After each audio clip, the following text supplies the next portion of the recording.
ಏನ್ ಹೇಳ್ತೀರಿ ಕನ್ನಡದವ್ರಿಗೆ, ಕನ್ನಡಿಗರಿಗೆ? ನೀವ್ ಎಷ್ಟು ಕನ್ನಡ, ನೀವೆಷ್ಟು ಮಾತೃಭಾಷೆ, ಇಂಡಿಯಾ, ಭಾರತ, ಸಂಸ್ಕೃತ, ಹಬ್ಬ, ನೀವ್ ಎಷ್ಟು ಇಂಪಾರ್ಟೆನ್ಸ್ ಕೊಡ್ತೀರೋ ಅಷ್ಟು ಮಕ್ಕಳು ಅದನ್ನ ತಗೋತಾರೆ. ಜರ್ಮನಿ ಭಾಷೆಯಲ್ಲಿ ರಾಮಾಯಣ, ಮಹಾಭಾರತ, ಭಗವದ್ಗೀತೆ ಶ್ಲೋಕಗಳನ್ನ ಹೇಳ್ಕೊಡ್ತಾ ಇದೀರಿ. Lakshmana geht raus und er sagt zu Sita, Sita, du darfst nicht aus diesem Kreis raus. Kannada ಉಳಿಯತ್ತೆ, ಬೆಳೆಯತ್ತೆ, ನಾವು ಕಲಿಸ್ತೀವಿ. ನಮ್ಮಲ್ಲಿ ನಂಬಿಕೆ ಇಡಿ, ಮತ್ತೆ ನಿಮ್ಮ ಮಕ್ಕಳಿಗೂ ನೀವು ಕಲಿಸಿ. ನಾನಾಗ್ಲೇ ನನ್ನ ಮತ್ತೆ ವಾಟ್ ನೆಕ್ಸ್ಟ್ ಅಂತಂದ್ರೆ ನಾನು ದಡ್ಡ ಆಗ್ತೀನಿ. ಏನ್ ಹೇಳ್ತೀರಿ ಕನ್ನಡದವ್ರಿಗೆ, ಕನ್ನಡಿಗರಿಗೆ, ನಮ್ಮ ಆಡಿಯನ್ಸ್ಗೆ? ಏನ್ ಹೇಳ್ಬೇಕಂದ್ರೆ ಈಗ ಒಂದು ಪಂಚ್ ಲೈನ್ ಬರ್ಬೇಕಲ್ಲ. ಪಂಚ್ ಲೈನ್ ಎಲ್ಲ ಹೇಳ್ತೀರಾ? ನಮ್ಮ ಅಮ್ಮಂಗೆ ಪಂಚ್ ಲೈನ್ ಚೆನ್ನಾಗಿ ಬರುತ್ತೆ. ಹೌದಾ? ಅಮ್ಮ ಪಂಚ್ ಲೈನ್ ಏನಂದ್ರೆ ತುಂಬಾ ಜನರಿಗೆ ಯೋಚನೆ ಇರುತ್ತೆ, ನಾವು ಹೋದ್ರೆ ಬೇರೆ ದೇಶಕ್ಕೆ US UK ಹೋದ್ರೆ ಎಲ್ಲಿ ನಮ್ಮ ಭಾಷೆ ಕಳ್ದೋಗತ್ತೋ, ಎಲ್ಲಿ ನಮ್ಮ ಮಕ್ಕಳು hey hello my name is Samita ಅಂತ ಎಲ್ಲ ಆಕ್ಸೆಂಟ್ ಹೊಡೆಯಕ್ಕೆ ಶುರು ಮಾಡ್ತಾರೋ ಅಂತ ತುಂಬಾ ಯೋಚನೆ ಇದೆ. ಅದು ಎಲ್ಲದು ಇಂಗ್ಲೀಷಲ್ಲಿ ಹೇಳ್ತೀನಿ, it all depends on you, on the parents. ನೀವು ಎಷ್ಟು ಬಿಡ್ತೀರೋ ಅವರಷ್ಟು ತಗೋತಾರೆ. ಮಕ್ಕಳು don't have a brain of their own, their parents and their environment make what they are ಅಲ್ವಾ? ಅಂದರೆ ಮಕ್ಕಳನ್ನ ರೇಸ್ ಮಾಡೋದು ಪೇರೆಂಟ್ಸ್ ಅಲ್ವಾ? ಸೊ ನೀವು ಎಷ್ಟು ಕನ್ನಡ, ನೀವೆಷ್ಟು ಮಾತೃಭಾಷೆ, ಇಂಡಿಯಾ, ಭಾರತ, ಸಂಸ್ಕೃತ, ಹಬ್ಬ, ನೀವು ಎಷ್ಟು ಇಂಪಾರ್ಟೆನ್ಸ್ ಕೊಡ್ತೀರೋ ಅಷ್ಟು ಮಕ್ಕಳು ಅದನ್ನು ತಗೋತಾರೆ. ಮತ್ತು ಇನ್ನೊಂದು ಹೇಳಕ್ಕೆ ನಂಗೆ ಇಷ್ಟ ಏನಂದರೆ, ನಮ್ಮಂಥ ಮಕ್ಕಳಿಗೆ, ಅಲ್ಲಿ ಹುಟ್ಟು ಬೆಳೆದಿರೋ ಮಕ್ಕಳಿಗೆ ಕನ್ನಡ ಮಾತೃಭಾಷೆ ಕಲಿಸೋದು ತುಂಬ ಕಷ್ಟ. ಯಾಕಂದರೆ ನಾವು we have to manage multiple languages, ಮತ್ತು ಆ ಭಾಷೆದು ಆ ಸೂಕ್ಷ್ಮ ನಮಗೆ ಬರಬೇಕು. ನಂಗೆ ಕನ್ನಡದ ಸೂಕ್ಷ್ಮ ಅಷ್ಟು, ಜರ್ಮನ್ ಅಷ್ಟು ಚೆನ್ನಾಗಿ ಬಂದಿದೆ, ಚೂರು ಬಂದಿದೆ. ಈಗ ದೊಡ್ಡವಳಾದ್ಮೇಲೆ ಕೂಡ ಚೂರು ಬಂದಿದೆ. ಆದರೆ ಜರ್ಮನ್ ಅಷ್ಟು ಸೂಕ್ಷ್ಮ ಗೊತ್ತಾಗಲ್ಲ. ಮತ್ತು ನಮ್ಮ ಅಮ್ಮನೂ ಕಲಿತಾರೆ ಅಂದರೆ ಅವ್ರಿಗೂ ಜರ್ಮನ್ ಇದ್ದು 24 ವರ್ಷ ಆಯ್ತು, ಆದರೂ ಕೂಡ ಅವ್ರಿಗೆ ಒಂದೊಂದು ಸೂಕ್ಷ್ಮ. ನಿಮ್ಮಷ್ಟು ಜರ್ಮನ್ ಭಾಷೆ ಬರಲ್ಲ? ಆಫ್ಕೋರ್ಸ್ ಬರಲ್ಲ ಪಾಪ. ಅಪ್ಪಂಗೆ ಬರುತ್ತೆ? ಇಲ್ಲ, ನಾನೇ ನಿಮ್ಮ ಮನೆಯಲ್ಲಿ ತುಂಬಾ ಸ್ಪಷ್ಟವಾಗಿ ಜರ್ಮನ್ ಭಾಷೆ ಬರೋದು ನಿಮಗೆ? ನನಗೆ ನನ್ನ ತಮ್ಮ ಈಗ ಅಂದರೆ ನನಗೆಲ್ಲ ಸ್ಕೂಲ್ ಮುಗೀತಲ್ವ, ಅದಕ್ಕೆ. ಸೊ ಅಷ್ಟು ಸೂಕ್ಷ್ಮ ಅಷ್ಟು ಚೆನ್ನಾಗಿ ಬರಲ್ಲ. ಬಟ್ ಪೇರೆಂಟ್ಸ್ ಎಷ್ಟು ಹೇಳ್ಕೊಡ್ತಾರೋ ಅಷ್ಟ್ರ ಮೇಲೆ it depends on how good your kid will talk. ನಮಗೆ ಹೇಳ್ಕೊಡೋದು ಕಷ್ಟ ಹಾಗೆ, ಬಟ್ ಮುಂದಿನ ಜನ್ರೇಷನ್ಗೆ ಹೇಗೆ ಕನ್ನಡ ಹೇಳ್ಕೊಡ್ಬೇಕು ಅಂತ ಎಲ್ಲರಿಗಿಂತ ಚೆನ್ನಾಗಿ ಗೊತ್ತಿರೋರು ನಾವೇ. ನನಗೊಂದು ಭಾಳ ಕಾಡೋ ಪ್ರಶ್ನೆ ಏನು ಅಂದರೆ, ಅಮ್ಮ ಅಪ್ಪ ಇಲ್ಲೇ ಹುಟ್ಟು ಬೆಳೆದು ನಂತರ ಈಗ ಅಲ್ಲಿ ಕೆಲಸ ಮಾಡ್ತಿದ್ದಾರೆ, ಅಲ್ಲಿ ಜೀವನ ಕಟ್ಕೊಂಡಿದ್ದಾರೆ. ಹಾಗಾಗಿ ಅವ್ರು ನಿಮ್ಗೆ ಕನ್ನಡ ಕಲಿಸಿದ್ರು. ಈಗ ನಿಮಗೆ ಕನ್ನಡಕ್ಕಿಂತ ಜಾಸ್ತಿ ಜರ್ಮನ್ ಭಾಷೆ ಗೊತ್ತು, ಕನ್ನಡ ಕೂಡ ಗೊತ್ತು. ಅದು ನೆಕ್ಸ್ಟ್ ಜನ್ರೇಷನ್ಗೆ ಈ ಭಾಷೆ ಕನ್ನಡ ಮತ್ತು ಹೀಗೆ ಉಳಿಯುತ್ತಾ ಅಂತ ಒಂದು ಪ್ರಶ್ನೆ. ಉಳಿಯುತ್ತೆ, ನಮ್ಮಿಂದ ಉಳಿಯುತ್ತೆ, ನಮ್ಮಂಥ ಮಕ್ಕಳಿಂದ ಉಳಿಯುತ್ತೆ, ಬೆಳೆಯುತ್ತೆ. ನಾವು ಕಲಿಸ್ತಿದ್ದೀವಿ. ಅದಕ್ಕೆ ಅದನ್ನ ಆಕ್ಚುಲಿ ನನಗೆ ಹೇಗೆ ಮೋಟಿವೇಶನ್ ಬಂತು ಅಂದರೆ, ನನ್ನ ಗುಜರಾತಿ ನನ್ನ ಫ್ರೆಂಡ್ ಒಬ್ಬ ಇದ್ದಾನೆ, ಅವನ ತಾಯಿ ಪಂಜಾಬ್ನವರು, ತಂದೆ ಗುಜರಾತ್ನವರು. ಅವನಿಗೆ ಗುಜರಾತಿನೂ ಬರಲ್ಲ, ಪಂಜಾಬಿನೂ ಬರಲ್ಲ, ಹಿಂದಿಯಲ್ಲಿ ಮಾತಾಡ್ತಾರೆ ಮನೆಯಲ್ಲಿ.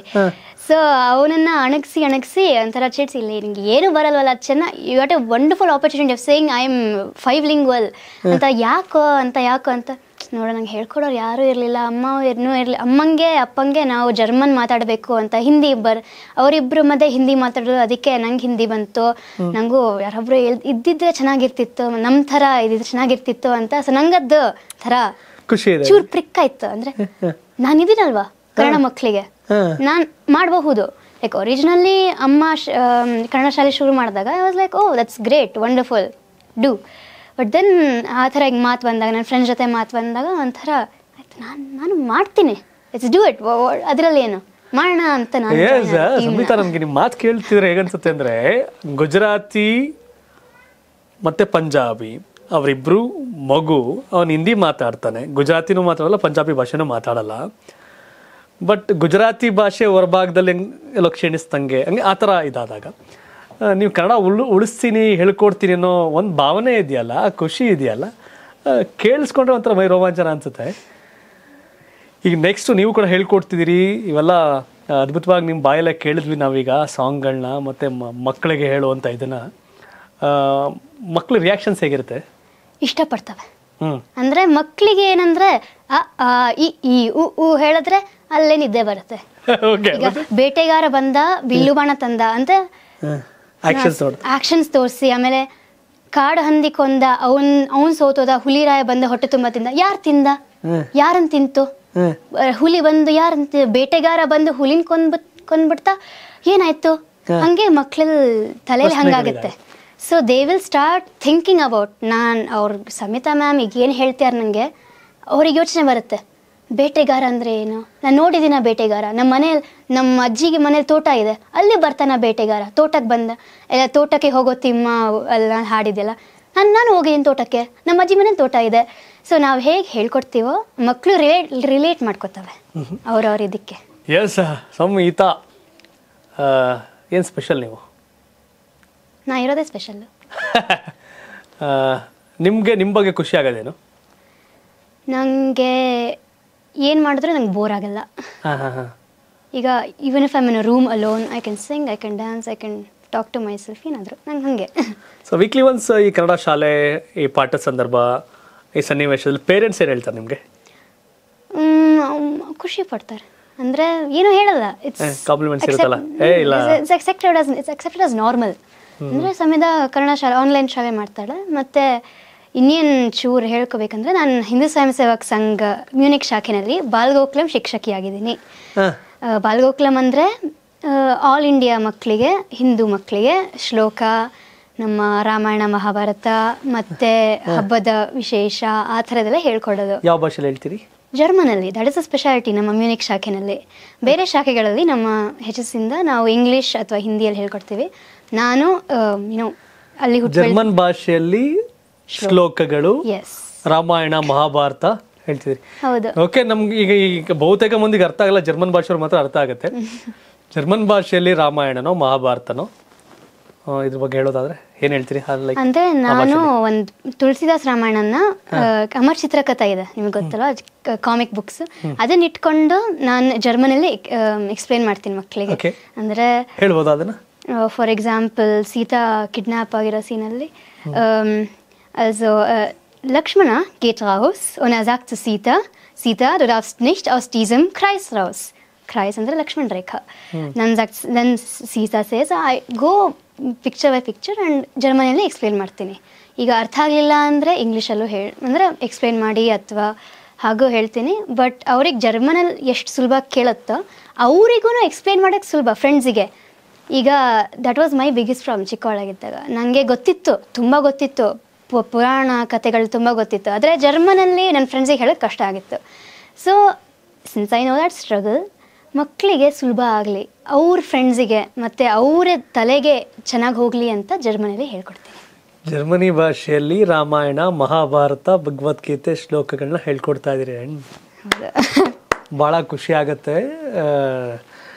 ನನಗೆ ಇಂಟರ್ವ್ಯೂ ಶುರು ಮಾಡಿದ್ದು ಸಂಹಿತಾ ಜರ್ಮನಿಲಿ ಹುಟ್ಟು ಬೆಳೆದು ಕನ್ನಡ ಕಳ್ಸಾರೋ ಖುಷಿ ಅಂತ. ಇಂಟರ್ವ್ಯೂ ಕಡೆ ಘಟ್ಟಕ್ಕೆ ಬಂದಿದ್ದೀನಿ, ಲಾಸ್ಟ್ ಸ್ಟೇಜ್ಗೆ. ಸೊ ಈ ಟೈಮಲ್ಲಿ ಜರ್ಮನಿ ಭಾಷೆಯಲ್ಲೂ ರಾಮಾಯಣ ಮಹಾಭಾರತ ಶ್ಲೋಕಗಳ ಇದನ್ನ ಭಗವದ್ಗೀತಾ ಶ್ಲೋಕಗಳು ಹೇಳ್ಕೊಡ್ತಿದ್ರಿ. ನಿಜವಾಗ್ಲೂ ನೀವು ಸಂಹಿತಾ ಸ್ಪೆಷಲ್ಲ. ನೀವು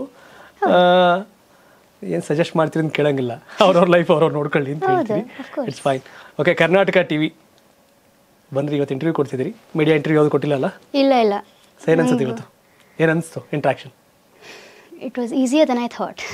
ಹೌದಾ? ಏನು ಅನ್ಕೊಂಡಿದ್ರು ಬರೋಕ್ಕೆ ಮುಂಚಿತವಾಗಿ? ನನಗೆ ಏನಂದರೆ, ನನ್ನ ತಲೆಯಲ್ಲಿ ಏನಿತ್ತಂದರೆ, ಒಂದು ಸ್ಕ್ರಿಪ್ಟ್ ಇರುತ್ತೆ, ನನ್ನ ಕೊಡ್ತೀರಾ ನೀವು ಇಂಟರ್ವ್ಯೂ, ಪ್ರಶ್ನೆ ಇದೆ, 5 ನಿಮಿಷ ಕೊಡ್ತೀನಿ, ಯೋಚಿಸಿ ಆಮೇಲೆ ನಂಗೆ ಹೇಳು, ಹಿಂಗೆ ಹೇಳಬಾರ್ದು, ಹಿಂಗೆ ಹೇಳಬೇಕು, ನಮ್ದು ಕರ್ನಾಟಕ ಟಿವಿ ನಮ್ದು ಹಿಂಗೆ ಒಂದಿದೆ, ಇದನ್ನ ಒಂದು ಹೇಳಲೇಬೇಕು ನೀನು ಅಂತ ಏನೇನೋ ಇತ್ತು ನನ್ನ ತಲೆಯಲ್ಲಿ. Simple, easy. ಸರ್, ನನಗೂ ಭಾಳ ಖುಷಿ ಆಯಿತು. ಯಾಕೆಂದರೆ ನಾನು ಆಗಲೇ ಹೇಳಿದೆ, ರಾಜಕಾರಣಿಗಳನ್ನ ಬೇರೆ ಬೇರೆ ಯಾರನ್ನ ಸಂದರ್ಶನ ಮಾಡ್ತಿದ್ದೆ, ನನಗೇನು ಸ್ಪೆಷಲ್ ಅನಿಸಿಲ್ಲ ನನಗೆ. ಆದರೆ ಅನಿವಾಸಿ ಭಾರತೀಯ ನಮ್ಮ ಸಂಹಿತಾ ಅವ್ರನ್ನ ಇಂಟರ್ವ್ಯೂ ಮಾಡಿದ್ದು, ಮತ್ತು ನೀವು ಕನ್ನಡ ಕಲಿಕೆ ಮತ್ತು ಜರ್ಮನ್ ಭಾಷೆಯನ್ನು ಜರ್ಮನ್ ಭಾಷೆಯಲ್ಲಿ ರಾಮಾಯಣ ಮಹಾಭಾರತ ಭಗವದ್ಗೀತಾ ಶ್ಲೋಕ ಕಲಿಸೋದು ಎಲ್ಲವೂ ಖುಷಿ ವಿಷಯ. ನನಗಂತೂ ಭಾಳ ಖುಷಿ ಆದಂಥ ಇಂಟರ್ವ್ಯೂ ನನಗಿವತ್ತು. ಇನ್ನು ಫೈನಲ್ ಆಗಿ ಏನಾರು ಹೇಳೋದಿದ್ರೆ ಬಾಕಿ ಇದ್ರೆ ಹೇಳ್ಬಿಡಿ ಅಂತ. ಫೈನಲ್ ಆಗಿ ಹೇಳಬೇಕಂದ್ರೆ, ಕನ್ನಡ ಉಳಿಯತ್ತೆ ಬೆಳೆಯತ್ತೆ, ನಾವು ಕಲಿಸ್ತೀವಿ, ನಮ್ಮಲ್ಲಿ ನಂಬಿಕೆ ಇಡಿ, ಮತ್ತೆ ನಿಮ್ಮ ಮಕ್ಕಳಿಗೂ ನೀವು ಕಲಿಸಿ. Don't worry ಮಾಡ್ಕೊಳ್ಬೇಡಿ. ಕಾನ್ವೆಂಟಲ್ಲಿ ಇಂಗ್ಲೀಷಲ್ಲಿ ಮಾತಾಡಿ ಅಂತ ಹೇಳಿದ್ರು ಕೂಡ ಕನ್ನಡದಲ್ಲಿ ಮಾತಾಡಿ, ಏನೂ ಆಗಲ್ಲ. ವೀಕ್ಷಕರೇ, ನನಗೆ ಭಾಳ ಖುಷಿಯಾದಂಥ ಇಂಟರ್ವ್ಯೂ ಇದು. ಸಂವಿತ ಸಮ್ ಸ್ಪೆಷಲ್ ತುಂಬ ಚೆನ್ನಾಗಿತ್ತು ಇಂಟರ್ವ್ಯೂ. ಯಾಕಂದರೆ ನಮ್ಮಲ್ಲೇ ಹುಟ್ಟಿ ನಮ್ಮಲ್ಲೇ ಬೆಳೆದು ಕನ್ನಡ ಅಂದರೆ ಎನ್ನಡ ಅನ್ನೋ ಬೆಂಗಳೂರಲ್ಲಿ ಕೂತು ಮಾತನಾಡ್ಬೇಕಾದ್ರೆ, ಕನ್ನಡ ಉಳಿಸಿ ಅಂತ ಹೋರಾಟ ಮಾಡುವಂಥ ಬೆಂಗಳೂರಲ್ಲಿ ಕೂತು ನಾವೀಗ ಜರ್ಮನಿಯಲ್ಲಿ ಕನ್ನಡವನ್ನು ಉಳಿಸಿ ಬೆಳೆಸಿ ಹೇಳಿಕೊಡ್ತಿರ್ತಕ್ಕಂಥ ಸಂವಿತ ಸಂದರ್ಶನ ಹಿತ ಆಯಿತು. ಜೊತೆಗೆ ಇನ್ನೊಂದಷ್ಟು ಖುಷಿ ವಿಷಯ ಅಂತಂದರೆ ಜರ್ಮನಿ ಭಾಷೆಯಲ್ಲಿ ರಾಮಾಯಣ ಮಹಾಭಾರತ ಕಲಿಸಿರೋ ಸಂವಿತ ಕೆಲಸಕ್ಕೆ ಹ್ಯಾಟ್ಸ್ ಆಫ್ ಹೇಳಲೇಬೇಕು. ಆ್ಯಂಡ್ ನಿಮ್ಗೇನು ಅನಿಸು ಈ ಸಂದರ್ಶನ? ಸಂವಿತ ಏನು ಹೇಳ್ತೀರಿ? ಜರ್ಮನಿ ಹೋದಾಗ ಖಂಡಿತವಾಗಿ ಅಲ್ಲಿ ಕನ್ನಡ ಶಾಲೆಗಳು, ಕನ್ನಡಿಗರು ಅಲ್ಲಿ ಈ ಎಲ್ಲ ವಿಷಯಗಳನ್ನು ನೀವು ಈಗಾಗಲೇ ನೋಡಿ ತಿಳ್ಕೊಂಡಿದ್ದೀರಿ. ಹಾಗಾಗಿ ನಿಜವಾಗ್ಲೂ ಕೂಡ ಖುಷಿ ಆಗುತ್ತೆ ಜರ್ಮನಿಯಲ್ಲಿ ಕನ್ನಡ ಹೇಗೆ ವಿಸ್ತಾರವಾಗ್ತಿದೆ ಅಂತ. ಒಂದು ಉದಾಹರಣೆ ಕೊಟ್ಟರು, ಗುಜರಾತಿ ಮತ್ತು ಪಂಜಾಬಿ ದಂಪತಿಗಳು ಮಗು ಹಿಂದಿಲಿ ಮಾತಾಡುತ್ತೆ, ಬಟ್ ಆ ಮಗುಗೆ ಗುಜರಾತಿ ಭಾಷೆ ಬರಲ್ಲ, ಪಂಜಾಬಿ ಭಾಷೆ ಬರಲ್ಲ. ನಾನು ಕನ್ನಡ ಕಲಿಸ್ಬೋದಲ್ಲ, ಮುಂದೆ ಮಕ್ಳಿಗೆ ಹೇಳ್ಕೊಡ್ಬೋದಲ್ಲ ಅನ್ನೋ ಖುಷಿ ನನಗಿದೆ ಅನ್ನೋದನ್ನ ಸಂವಿತ ಹೇಳಿದ್ರು. ಒಂದು ಒಳ್ಳೊಳ್ಳೆ ಪಾಯಿಂಟ್ಗಳು ಸಿಕ್ತು. ಹಾಗಾಗಿ ಸ್ಟ್ರೈಟ್ ಫಾರ್ವರ್ಡ್ ಸಂವಿತ, ಸ್ಟ್ರೈಟ್ ಹಿಟ್. ಹಾಗೆ ಇತ್ತು ಇಂಟರ್ವ್ಯೂ. ನೀವಾಗಲೇ ಹೇಳಿದ್ರಿ ಓಲ್ಡ್ ಫಾರ್ಮೆಟ್ ಸಂದರ್ಶನಗಳೇನಿಲ್ಲ, ಆಗಿಂದಾಗೆ ಏನಾಗುತ್ತೆ ಅನ್ನೋದು ಮಾತಾಡೋದಷ್ಟೇ ನಮ್ಮ ಕೆಲಸ ಆಗಿತ್ತು. ನನಗೂ ಖುಷಿ ಆದಂಥ interview. And thank you so much ನಮ್ಮ ಸ್ಟುಡಿಯೋಗೆ ಬಂದಿದ್ದಕ್ಕೆ. Thank you. ತಾವೇನು ಹೇಳ್ತೀರಿ ವೀಕ್ಷಕರೇ? ಕಾಮೆಂಟ್ ಮಾಡಿ ತಿಳಿಸಿ. ಧನ್ಯವಾದ. ಇದು ಕರ್ನಾಟಕ ಟಿವಿ, ಕನ್ನಡಿಗರ ಧ್ವನಿ.